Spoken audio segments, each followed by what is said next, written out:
In outback Queensland, communities are grappling with flooded homes, lost livestock, livelihoods destroyed, with yet more rain to come.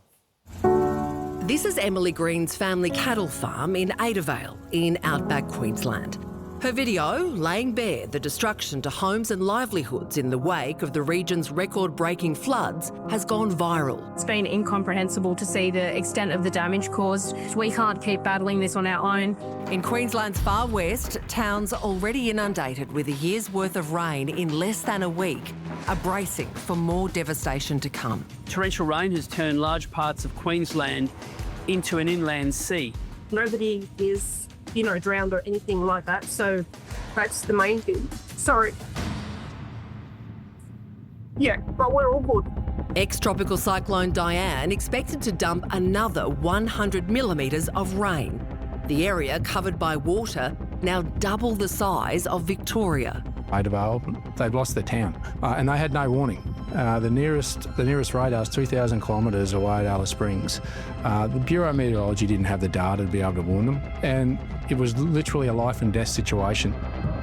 In an attempt to minimise heartbreaking stock losses, the government and privately owned choppers are assisting with fodder drops. There's people's livelihoods just being washed down in a matter of days. Already, more than 100,000 cattle and sheep are estimated to be dead or missing, a figure expected to skyrocket. There's just dead sheep up against fences floating along. I saw cattle walking in water. There's Brahmins, they're tough cattle, and they've walked a fair way, but they're not going to survive. The township of Thylungra completely cut off after the temporary levee built to protect it broke. We could see flooding persisting for a number of weeks from now. Isolated communities banding together. The ladies, they're making sandwiches, feeding all the workers that are trying to sustain all the levee banks, and it makes you feel proud to be part of that community.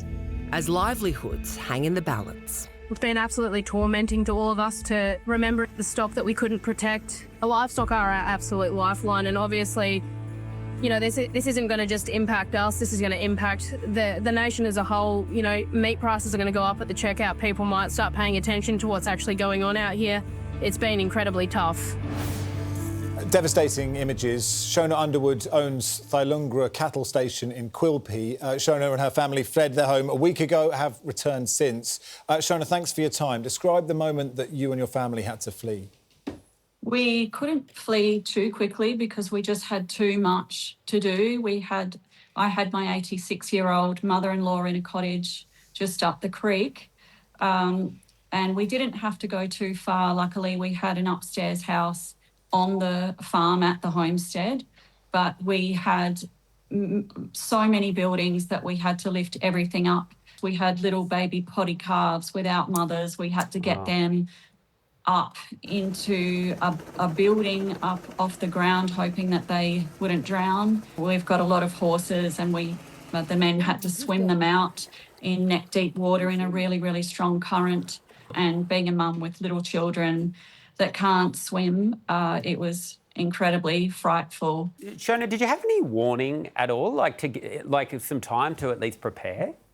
No, we actually didn't. We only observed what we did. We just had no idea that it was going to be like this. We ourselves have lost hundreds and hundreds of livestock, hundreds of cattle. It could be more, but we don't know. It's going to take a long time to realise the actual numbers that we've lost. So just how devastating is it losing so many cattle? It is absolutely heartbreaking. There's been a lot of tears and you feel like you've failed, you feel guilty, but there was absolutely no way that we could have known something like this was happening. Here, I just don't know if there's an accurate radar, so all we can do is look at the sky and ring each other from different properties and say, how much rain did you have? And thank goodness for Starlink, because we would have had absolutely no communication whatsoever, and that was terrifying, with little children and water rising and thinking we were going to be on the roof for days without food. We were extremely lucky to keep some contact. Shona, because you're cattle producers and you've lost cattle, Do you know what the financial implications will be for you?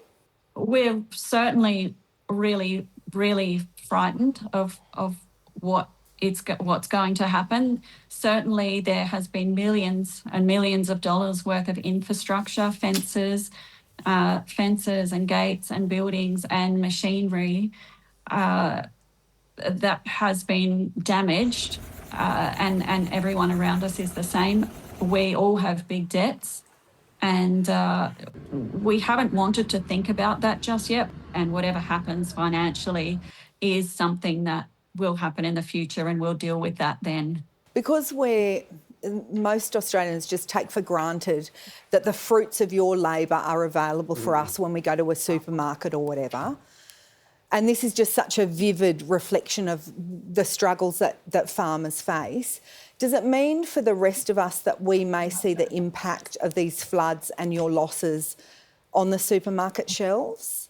Yes, certainly I can see the price of beef going up, and certainly lamb and wool. I know that 58% of exports of beef in Australia comes from Queensland, and 42% of the Australian beef herd is in Queensland. And it has hit exactly where all of these cattle are. There's going to be a ripple effect. Small towns are going to feel the hit. Trucking companies, abattoirs, export, and certainly our supermarket shelves. Look, Shona, you've painted a really brutal picture of what's happened to you, and you've expressed it incredibly well, and we just wish you the best of luck with finding all the livestock you can and for the future as well. Thank you for coming on. Thank you very much for having me and hearing us out from the outback and educating our city friends. Gotta love our farmers.